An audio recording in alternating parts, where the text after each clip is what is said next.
ছাত্রীরা গতদিন আমরা কুলম্বের সূত্রের আগে অবধি পড়েছিলাম। আজকে আমরা কুলম্বর সূত্র থেকে শুরু করব। দেখো, আমরা বলছিলাম কি যে দুটি বস্তুতে ঘর্ষণের ফলে বস্তুটা কি হচ্ছে, তড়িতাহিত হচ্ছে। এর ফলে একটা বস্তুতে ধনাত্মক আধানের সৃষ্টি হচ্ছে, একটা বস্তুতে ঋণাত্মক আধানের সৃষ্টি হচ্ছে। এর ফলে কি হচ্ছে, এরা একে অপরকে আকর্ষণ করছে। বা যদি কখনো আমাদের সমজাতীয় আধান উৎপন্ন হচ্ছে, তাহলে কি হচ্ছে, একে অপরকে বিকর্ষণ করছে। এই যে দুটি বস্তুর আধানের প্রকৃতি কি হলে তাদের মধ্যে আকর্ষণ বিকর্ষণ বল ক্রিয়া করবে সেটা আমরা জেনেছি। কিন্তু তড়িৎ আধানযুক্ত বস্তু দুটির মধ্যে আকর্ষণ বিকর্ষণ বল কতটা জোরালো হবে সেটা কিন্তু আমরা আগের দিন জানিনি। আমরা শুধু জেনেছিলাম যে সমজাতীয় আধান পরস্পরকে বিকর্ষণ করে, আর বিষমজাতীয় আধান বা আলাদা ভিন্ন ধরনের আধান পরস্পরকে কি করছে, আকর্ষণ করে। কিন্তু সেই আকর্ষণ বলটা কতটা জোরালো হবে বা কতটা ক্ষীণ হবে সেটা জানার উপায় হচ্ছে এই কুলম্বের সূত্র। তড়িতাতীত দুটি বস্তুর মধ্যে ক্রিয়াশীল তড়িৎ বল হিসেবে তড়িৎ বলের হিসেব করার জন্য ফরাসি বিজ্ঞানী চার্লস অগাস্টিন দ্য কুলম্ব একটি সূত্র আবিষ্কার করেন। সূত্রটা কি? F = K Q1 Q2 by R²। এখানে Q1 আর Q2 হচ্ছে তড়িতাহিত বস্তু দুটির আধানের পরিমাণ। বুঝলে, Q1 Q2 হচ্ছে তড়িতাহিত বস্তু দুটির আধানের পরিমাণ। R² হচ্ছে, R² নিচে লেখা রয়েছে, মানে এই আরটা কি, আর হলো বস্তু দুটির মধ্যে দূরত্ব। F হচ্ছে কি, বস্তু দুটির মধ্যে ক্রিয়াশীল তড়িৎ বল। মানে আমি যদি Q1 Q2 আর কেটা কি আমি পরে বলছি, এইগুলোর মান জানি, তাহলে বস্তু দুটোর মধ্যে যে আকর্ষণ বা বিকর্ষণ বল যেটা কাজ করছে সেটা কতটা জোরালো হচ্ছে বা কতটা কম হচ্ছে সেটা আমরা জানতে পারবো। বোঝা গেল? Q1 Q2 হচ্ছে তড়িতাহিত বস্তু দুটির আধানের পরিমাণ, আর হলো বস্তু দুটির মধ্যেকার দূরত্ব, এফ হলো বস্তু দুটির মধ্যে ক্রিয়াশীল তড়িৎ বল, সেটা আকর্ষণও হতে পারে বিকর্ষণও হতে পারে। এবং এই কে যেটা আছে, কে এর মান নির্ভর করে যে বস্তু দুটির মধ্যের অঞ্চলে কি পদার্থ উপস্থিত হচ্ছে। মানে আমি যে বস্তু দুটি রেখেছি যাদের মধ্যে আধান আছে, সেই বস্তু দুটি কি অঞ্চলে রয়েছে তার উপর কে এর মান নির্ভর করবে। যেমন যদি বস্তু দুটিকে আমরা বায়ুতে রাখি, তাহলে বস্তু দুটির মধ্যের অঞ্চলে যদি বায়ু থাকে, তাহলে কে এর মান যা হবে, জলে থাকলে কিন্তু সেই মান হবে না। মানে মধ্যের মাধ্যমটা যদি চেঞ্জ হয়, তাহলে কে এর ভ্যালুটাও কী হবে, চেঞ্জ হতে থাকবে। তাহলে এইটা হচ্ছে কুলম্বের সূত্র। সেটা হচ্ছে কি, F = K Q1 Q2 by R²। এবার দেখো, তোমরা সবাই জানো, নিচু ক্লাসগুলোতে পড়েছো যে বল পরিমাপ করা হয় কি, যদি আমরা বলি বলের সিজিএস একক কি, বলের সিজিএস একক হচ্ছে ডাইন। মানে 1 গ্রাম ভরের বস্তুতে যে পরিমাণ বল প্রয়োগ করলে বস্তুটিতে 1 সেমি/সেকেন্ড² ত্বরণ সৃষ্টি হয়, সেই পরিমাণ বলকে কি বলা হচ্ছে, 1 ডাইন বল বলা হচ্ছে। কেন এখানে সেমিতে বা সেমি মানে দূরত্বটা বলছে, বল প্রয়োগ করলে বস্তুটিতে 1 সেমি/সেকেন্ড² ত্বরণ সৃষ্টি হবে। সেন্টিমিটার কেন, যেহেতু সিজিএস বলেছি, সিজিএসে সেন্টিমিটার বলা হয়। এবার দেখো, বলছে যদি একই পরিমাণ আধানযুক্ত দুটি বিন্দু আকৃতির বস্তুকে শূন্যস্থানে পরস্পর থেকে 1 সেমি দূরত্বে রাখা হয়। বুঝবে, দুটি একই পরিমাণ আধানযুক্ত বিন্দু আকৃতির বস্তুকে শূন্যস্থানে, মানে তাদের মধ্যে কোনো মাধ্যমে কিছু থাকলো না, শূন্যস্থানে পরস্পর থেকে 1 সেমি দূরত্বে রাখা হয়, তবে বস্তু দুটির মধ্যে বিকর্ষণ বল ক্রিয়া করবে। যেহেতু একই পরিমাণ আর একই রকমের আধান যদি দেয়া হয়, তাহলে বিকর্ষণ। শূন্যস্থানে রাখছি, কত দূরত্বে রাখছি, 1 সেন্টিমিটার দূরত্বে রাখছি। আর যদি সেক্ষেত্রে এই বিকর্ষণ বলের মান 1 ডাইন হয়, তাহলে বলা যায় যে বস্তু দুটির প্রতিটির আধানের পরিমাণ ছিল কি, 1 ESU বা 1 স্ট্যাটকুলাম। বোঝা গেল? তাহলে 1 ESU বা 1 স্ট্যাটকুলাম কাকে বলে? যদি একই পরিমাণ আধানযুক্ত বিন্দু আকৃতির বস্তুকে শূন্যস্থানে পরস্পর থেকে 1 সেন্টিমিটার দূরত্বে রাখা হয়, তাহলে তাদের মধ্যে যে আকর্ষণ বল হয়, বিকর্ষণ বল হয়, যেহেতু একই জাতীয়, বিকর্ষণ বল হয়, তার মান যদি 1 ডাইন হয়, তাহলে যে বিন্দু আধানগুলো ছিল বস্তুগুলির প্রত্যেকটির পরিমাণ হচ্ছে 1 ESU বা 1 স্ট্যাটকুলাম। তড়িৎ আধান এই 1 ESU বা 1 স্ট্যাট কুলম হচ্ছে কি আধান পরিমাপের একক, মানে Q1 Q2 এগুলো যেগুলো আছে এই আধান পরিমাপের একক। আর তড়িৎ আধান পরিমাপের উপায়কে আমরা বলি গাউসের উপায় বলে জানি। ঠিক আছে,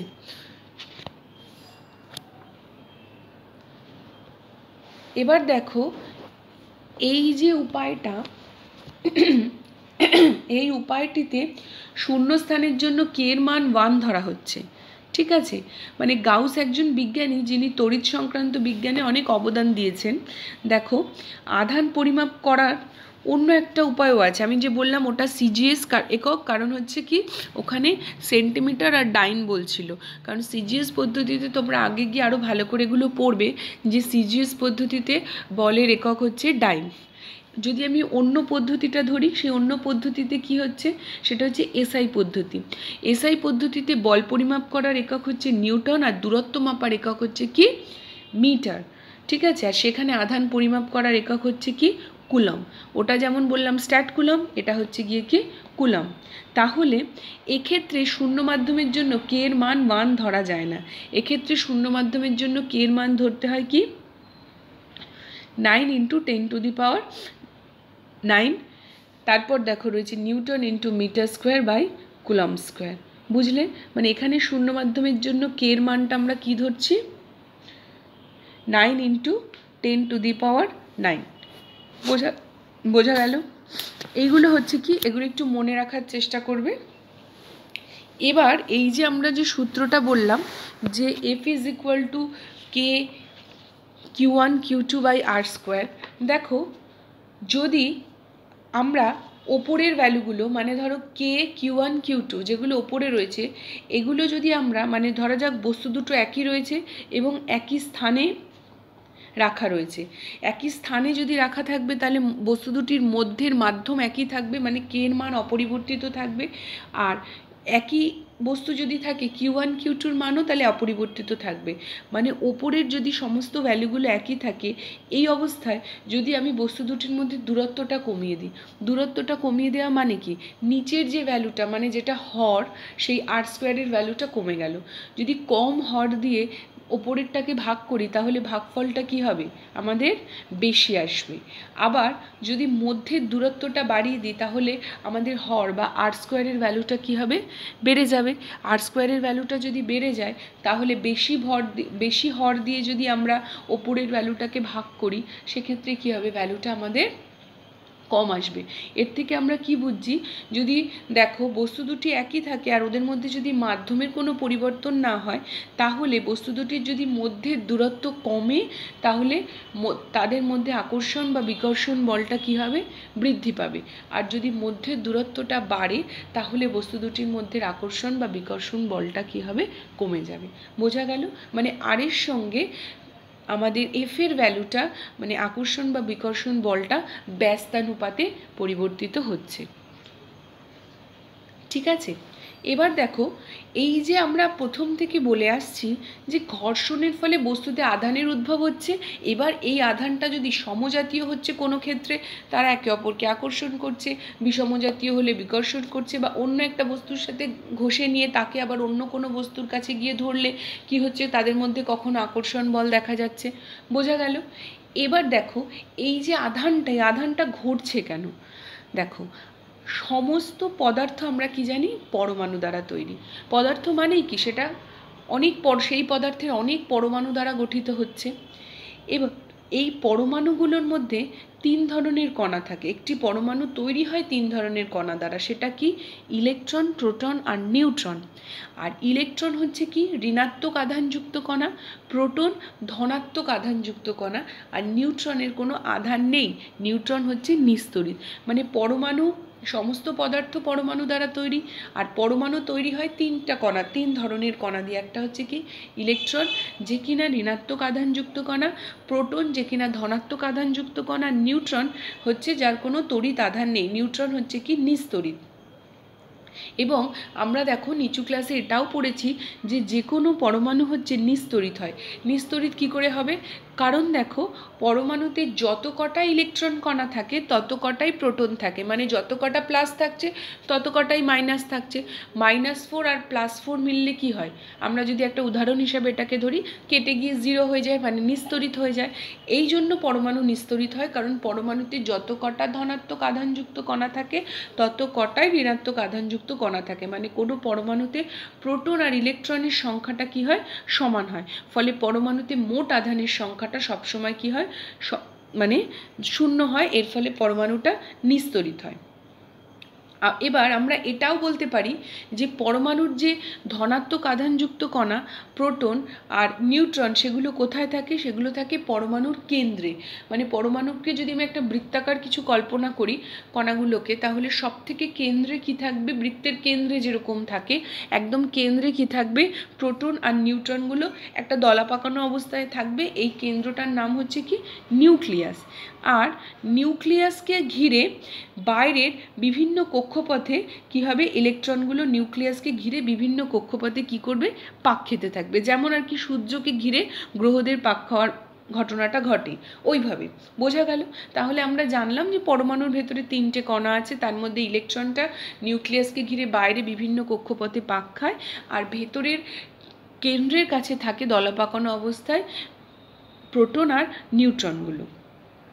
এবার দেখো আমরা যেহেতু বলছি যে পরমাণুর কেন্দ্রে একদম ভেতরের দিকে থাকে কে? নিউক্লিয়াস। আর নিউক্লিয়াসের মধ্যে থাকে হচ্ছে প্রোটন আর নিউট্রন। তাই পরমাণু থেকে কোনোভাবেই প্রোটনকে আলাদা করা সম্ভব নয়। প্রোটন মানে কি? ধনাত্মক আধানটাকে। প্রোটনকে আলাদা করা কোনোভাবেই সম্ভব নয়, কারণ প্রোটনটা কি? পরমাণুর অনেকটা ভেতরে থাকে। কিন্তু যেহেতু পরমাণুর বাইরের কক্ষপথগুলোতে প্রোটন থেকে অনেকটাই প্রায় দূরে বাইরের কক্ষপথগুলোতে ইলেকট্রন থাকে বলে ইলেকট্রনগুলোকে আমরা কি করতে পারি? কোনো পরমাণু থেকে বেরও করে নিয়ে আসতে পারি রাসায়নিক বিক্রিয়ার সময়, বা কোনো পরমাণুতে আবার একটা ইলেকট্রন ঢুকিয়েও দেওয়া যেতে পারে। কথাটা বোঝো।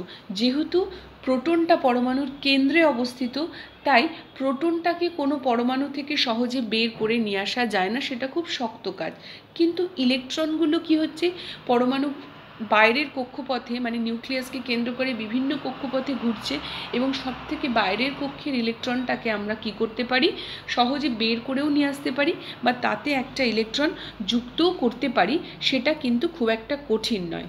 এবার দেখো, যদি কোনো পরমাণুতে আমরা একটা ইলেকট্রন যুক্ত করি, আমরা সাধারণ অবস্থায় জানি কি? যে পরমাণুতে ইলেকট্রন প্রোটন সংখ্যা সমান, মানে পজিটিভ আর নেগেটিভ বা ধনাত্মক আর ঋণাত্মক সংখ্যাটা সমান। এবার আমি একটা ইলেকট্রন যদি ঢুকিয়ে দিই, তাহলে কি হলো? প্রোটন সংখ্যা আগের মতোই থাকলো, ইলেকট্রন সংখ্যা বেড়ে গেল। মানে কি হলো? এক আধান নেগেটিভ বেড়ে গেল। এই রকমভাবে একটা ঋণাত্মক আধানযুক্ত পরমাণুকে আমরা কি বলবো? অ্যানায়ন। আর যদি কোনোভাবে পরমাণুর বাইরের কক্ষ থেকে একটা ইলেকট্রন বেরিয়ে যায়, সেক্ষেত্রেও তো প্রোটন সংখ্যা যা ছিল তাই থাকবে। তাহলে কি হলো? একটা প্রোটন সংখ্যা বেড়ে গেল একটা ঋণাত্মক বেরিয়ে যাওয়ার ফলে। সেক্ষেত্রে যে এক আধান ধনাত্মক আধানযুক্ত একটা পরমাণু জোট পেলাম, সেটাকে আমরা কি বলবো? ক্যাটায়ন। বোঝা গেল? তাহলে ক্যাটায়ন আর অ্যানায়ন কাকে বলে? যদি একটা ইলেকট্রন বা একটা ঋণাত্মক একটা ইলেকট্রন যদি একটা পরমাণুতে ঢোকে, তাহলে ঋণাত্মক আধানটা বেড়ে যায়, সেক্ষেত্রে আমি বলবো অ্যানায়ন। আবার যদি একটা ইলেকট্রন পরমাণু থেকে বেরিয়ে যায়, সেক্ষেত্রে কি হচ্ছে? ধনাত্মক আধানটা বেড়ে যায়, সেক্ষেত্রে আমি কি বলবো? পরমাণুটাকে ক্যাটায়ন। মানে হচ্ছে ইলেকট্রন বেরোনো আর ঢোকাটা নিয়ে হবে আলোচনাটা, কারণ প্রোটন কিন্তু বেরোবেও না ঢুকবেও না, কারণ প্রোটনকে বের করা বা ঢোকানো খুব শক্ত কাজ। বোঝা গেল? এবার দেখো, তাহলে আমরা এখান থেকে বলতে পারি যে পরমাণু যদি ইলেকট্রন গ্রহণ করে, পরমাণুটি ঋণাত্মক আধানে আহিত হয়, আর পরমাণু থেকে যদি ইলেকট্রন বেরিয়ে যায়, তাহলে পরমাণুটা ধনাত্মক আধানে আহিত হয়। এখন প্রশ্ন হলো, দুটি ভিন্ন পদার্থের তৈরি বস্তুকে যদি ভিন্ন পদার্থের তৈরি বস্তুকে পরস্পর ঘষলে তাদের মধ্যে একটি ধনাত্মক আর একটা ঋণাত্মক তড়িতাহিত হয়ে পড়ে কেন? দেখো, মানে কি, দুটি ভিন্ন পদার্থের বস্তুকে যদি আমরা পরস্পর ঘষি, কি হয়, একটা বস্তুর সব থেকে বাইরের কক্ষ থেকে ইলেকট্রন বেরিয়ে আসে, বেরিয়ে গেলে কি হয়, সেটা ধনাত্মক আধানে পরিণত হয়, ধনাত্মক তড়িতাহিত হয়। আর ওই যে বেরিয়ে যাওয়া ইলেকট্রন, সেটা কোথায় যাবে? যে বস্তুটার সাথে তাকে ঘষা হচ্ছিল সেই বস্তুতে সেটা চলে যাবে। তাহলে সেখানে কি হবে, সেটা ইলেকট্রন একটা গ্রহণ করবে, তাহলে সেটা ঋণাত্মক আধানে আহিত হবে। এইভাবে ধনাত্মক আধান হলে একটা, ঋণাত্মক আধান হলে এরা এবার কি করলো, একে অপরকে আকর্ষণ করলো। ঠিক আছে, এবার এটাই দেখো বলা রয়েছে, বলছে কিন্তু ইলেকট্রনগুলো তাহলে কোথায় যায়? বলছে যেহেতু অন্য পদার্থটি ঋণাত্মক আধানে আহিত হয়, তাহলে নিশ্চয়ই ইলেকট্রনগুলো দ্বিতীয় বস্তুর পরমাণুতে যুক্ত হয়। স্বাভাবিকভাবেই তখন ওই পদার্থের ইলেকট্রন সংখ্যা প্রোটন সংখ্যা অপেক্ষা বৃদ্ধি পায়। তাহলে দেখা গেল একটি পদার্থ যতগুলো ইলেকট্রন হারায়, অন্য পদার্থ ততগুলোই ইলেকট্রন গ্রহণ করে। মানে বলছি, ধরো একটা বস্তুকে অন্য একটা বস্তুর সাথে ঘর্ষণ করা হচ্ছে, ধরো প্রথম বস্তুটা দুটো ইলেকট্রন ছেড়ে দিল, তাহলে প্রথম বস্তুটা দু আধান ধনাত্মক আধানে আহিত হলো। তাহলে দ্বিতীয় বস্তুটা কি হলো, ওই যে দুটো ইলেকট্রন ছেড়ে দিল, সে দুটো ইলেকট্রনই গ্রহণ করলো, দিয়ে দুটো ঋণাত্মক আধানে আহিত হলো। বোঝা গেল, মানে এ যতগুলো ছাড়লো ও ততগুলো গ্রহণ করলো। তাহলে একই সঙ্গে কি হলো, দুটি বস্তুতে সম পরিমাণ কিন্তু বিপরীত প্রকৃতির তড়িৎ আধান উৎপন্ন হলো। ঠিক আছে, বোঝা গেল। এবার এরা কি করলো, তাহলে এ পজিটিভ এ নেগেটিভ, এরা একে অপরকে আকর্ষণ করলো। মানে এই ইলেকট্রন বেরিয়ে যাওয়া বা ইলেকট্রন ঢোকা, এই ঘর্ষণের ফলে এই ঘটনাটা ঘটলো, এর ফলেই এরা তড়িতাহিত হলো, এর ফলেই এরা একে অপরকে আকর্ষণ করছে। বোঝা গেল। এবার দেখো, প্লাস্টিকের চিরুনি দিয়ে শীতকালে শুকনো মাথার চুল আঁচড়ানোর পর তার নিস্তড়িত কাগজের টুকরোর সঙ্গে আকর্ষণ করে। এর কারণ কি? দেখো, প্লাস্টিকের চিরুনি দিয়ে শীতকালে আমরা চুল আঁচড়াচ্ছি, তাহলে ঘর্ষণটা চুলের সাথে প্লাস্টিকের চিরুনির হচ্ছে। এর ফলে প্লাস্টিকের চিরুনিতে একটা আধান হতে পারে, কারণ তার সঙ্গে চুলের একটা ঘর্ষণ হয়েছে, ফলে সে নেগেটিভ বা পজিটিভ কোনো একটা আধানে আহিত হতে পারে, সেটা নিয়ে কোনো অসুবিধা নেই। কিন্তু বলছে যে নিস্তড়িত কাগজ টুকরোটাকে কি করে আকর্ষণ করবে, কারণ কাগজ টুকরোটাকে তো আমরা কোনো কিছুর সাথে ঘর্ষণ করিনি। দেখো, চুলের সঙ্গে ঘর্ষণে কি হচ্ছে, চিরুন তড়িতাহিত হলেও কাগজের টুকরোর কিন্তু কোনো কিছুর সঙ্গে ঘষা হয়নি, তাহলে কি করে কাগজের টুকরোটা আকর্ষণ করছে? দেখো, আমরা এটা জানি কি, বিপরীত তড়িতাধান পরস্পরকে আকর্ষণ করে আর সমতড়িতাধান পরস্পরকে বিকর্ষণ করে। কি হয়, ধরো এখানে একটা ছবি আছে, দেখো, ধরা যাক যে চিরুনিটাকে ঘষার ফলে চুলের সাথে চিরুনিটা ধনাত্মক আধানে আহিত হয়েছে। ঠিক আছে, এবার এই ধনাত্মক আধানে আহিত চিরুনিটার কাছে যদি আমি একটা নিস্তড়িত কিছু বস্তু আনলাম, মানে ধরো এই কাগজের টুকরোটাই আনা হয়েছে, নিস্তড়িত বস্তুটা নিস্তড়িত হওয়ার কারণ কি, যে বস্তুতে সমপরিমাণ ধনাত্মক আধান আর সমপরিমাণ ঋণাত্মক আধান আছে, মানে যত কটা ইলেকট্রন আছে তত কটাই প্রোটন আছে। এবার যখন ওই নিস্তড়িত কোনো বস্তুর কাছে একটা ধনাত্মক তড়িতাধানে আহিত বস্তুকে আনা হবে, ছবিটা দেখার চেষ্টা করো, যেহেতু এটা ধনাত্মক, সে কী করবে, ওই বস্তুর মধ্যে ঋণাত্মক, মানে ধনাত্মকের অপোজিট ঋণাত্মক তড়িতাধানগুলোকে নিজের দিকে টানার চেষ্টা করবে। ঠিক আছে, এর ফলে কি হবে, যে বস্তুটা নিস্তড়িত ছিল, ওই নিস্তড়িত বস্তুরও এক প্রান্তে ধনাত্মক আর এক প্রান্তে ঋণাত্মক তড়িতাধিত বস্তুর মতো আচরণ করবে। এর ফলে ধনাত্মক বস্তুটি কী হবে, নিস্তড়িত বস্তুর ঋণাত্মক প্রান্তটিকে আকর্ষণ করে কাছে টেনে নেবে। মানে কি, আমি ধরো একটা বস্তুকে অন্য একটা বস্তুর সাথে ঘর্ষণ করে সেটা তড়িতাহিত হয়েছে, সেটাকে আমি একটা নিস্তড়িত বস্তুর পাশে আনলে কি হবে, নিস্তড়িত বস্তুর মধ্যে আমরা কি জানি, সমপরিমাণ ধনাত্মক আর ঋণাত্মক আধান আছে। এবার তড়িতাহিত বস্তুটা যদি ধনাত্মক হয়ে থাকে, তাহলে কি হবে, ওর একটা ঋণাত্মককে টানার টেন্ডেন্সি থাকবে। ও কী করবে, ওই নিস্তড়িত পরমাণু ঋণাত্মক আধানগুলোকে কাছে টানার চেষ্টা করবে এবং টেনে তাকে আকর্ষণ করবে। বোঝা গেল। এইভাবে কোনো তড়িতাহিত বস্তুর উপস্থিতির কারণে একটি নিস্তড়িত বস্তুর দুই প্রান্তে বিপরীত তড়িৎ সমাবেশ ঘটার ঘটনাকে কি বলা হয়, তড়িৎ আবেশ। ছবিটা খুব ভালো করে দেখো, হাত দিয়ে ধরে দেখো, একটা ধনাত্মক আধান তড়িতাহিত বস্তুকে আনা হয়েছে একটা নিস্তড়িত বস্তুর কাছে, সে দেখো আবার নিস্তড়িত বস্তুর নেগেটিভগুলোকে নিজের দিকে টানার চেষ্টা করছে, ফলে পজিটিভগুলো অন্যদিকে চলে যাচ্ছে। ফলে কি হচ্ছে, এই আকর্ষণের ফলে ওই মানে কোনো তড়িতাহিত বস্তুর উপস্থিতির কারণে ওই নিস্তড়িত বস্তুর কি হলো, দুই প্রান্তে বিপরীত তড়িতার সমাবেশ ঘটলো। এই ঘটনাটাকে কি বলা হচ্ছে, তড়িৎ আবেশ। এই কারণেই আমরা যখন চুলটা চিরুনি দিয়ে আঁচড়াচ্ছি, আঁচড়ানোর ফলে হচ্ছে তোমার যখন আমরা একটা কাগজের টুকরোর পাশে রাখছি সেটাকে আকর্ষণ করছে, কারণ এই তড়িতাহিত বস্তুটা ওই কাগজের টুকরোর মধ্যে দুই প্রান্তে বিপরীত তড়িতের সমাবেশ ঘটাচ্ছে। বোঝা গেল? এবার দেখো তড়িৎ বলের প্রভাবে গতি। আমরা সবাই জানি যে বিপরীতধর্মী তড়িতাধান পরস্পরকে আকর্ষণ করে এবং সমধর্মী তড়িতাধান পরস্পরকে বিকর্ষণ করে। এই প্রকার আকর্ষণ বা বিকর্ষণ বল দুটোই কি বল। এই বলের নাম হচ্ছে কি আমরা বলছি তড়িৎ বল বা স্থির তড়িৎ বল। নিউটনের সূত্র থেকে আমরা সবাই জেনেছি যে বলের প্রভাবে কি হয়, বেগ বদলায় এবং ত্বরণ সৃষ্টি হয়। বল যেদিকে প্রয়োগ করা হয় বা ক্রিয়া করা হয়, বেগ কি হয় সেই দিকেই বদলায়, অর্থাৎ বলের দিকেই কি হয়, ত্বরণ হয়। তড়িৎ আকর্ষণ বলের প্রভাবে হওয়া গতির একটি উল্লেখযোগ্য উদাহরণ হচ্ছে কি পরমাণুর মধ্যে ইলেকট্রনের গতি।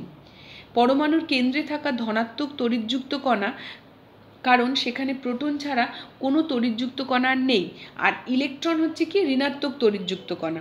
ফলে নিউক্লিয়াস আর ইলেকট্রনের মধ্যে তড়িৎাকর্ষণ বল ক্রিয়া করে, তাই চলন্ত ইলেকট্রনের বেগের অভিমুখ ক্রমাগত বেঁকে যায় এবং বেঁকে যাওয়াটা ঘটে কি কেন্দ্রের দিকে।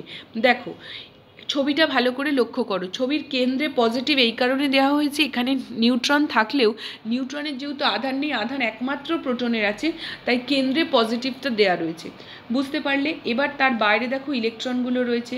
এবার এই পজিটিভটা যেহেতু ইলেকট্রনগুলোকে আকর্ষণ করছে, এই আকর্ষণ বলের প্রভাবে কি হচ্ছে, এই ইলেকট্রনের বেগটা বদলাচ্ছে এবং এই বেগ বদলে কোন দিকে যাচ্ছে, ক্রমশ দেখো কেন্দ্রের দিকে যাচ্ছে। এটা হচ্ছে কি তড়িৎ বলের প্রভাবে হচ্ছে। বোঝা গেল? ছবিতে দেখো ইলেকট্রনের বেগ যে তীর চিহ্ন মানে নীল তীর চিহ্ন দিয়ে বোঝানো হচ্ছে, সেই তীরগুলো বৃত্তের কেন্দ্রের দিকে বেঁকে যাচ্ছে। মানে যেহেতু ওই দিকে যাচ্ছিল, এবার আমি যেহেতু পজিটিভটা ওকে আকর্ষণ করছে, সেই আকর্ষণ বলের প্রভাবে কি হচ্ছে, ওর বেগটা বদলাচ্ছে এবং কেন্দ্রের দিকে ক্রমশ বেঁকে যাচ্ছে। বোঝা গেল? সূর্যের চারিদিকে গ্রহের ঘোরার সময়ও এই ধরনের ঘটনাই ঘটে, তবে সেখানে তড়িৎ আকর্ষণ বল থাকে না, তার বদলে কি থাকে, মহাকর্ষ বল। ঠিক আছে, তোমরা প্রত্যেকে এই চ্যাপ্টারটা খুব ভালো করে পড়বে। কিছু বুঝতে না পারলে অবশ্যই আমাকে জিজ্ঞেস করবে, পরের দিন আমরা আবার পরের চ্যাপ্টারটা শুরু করব।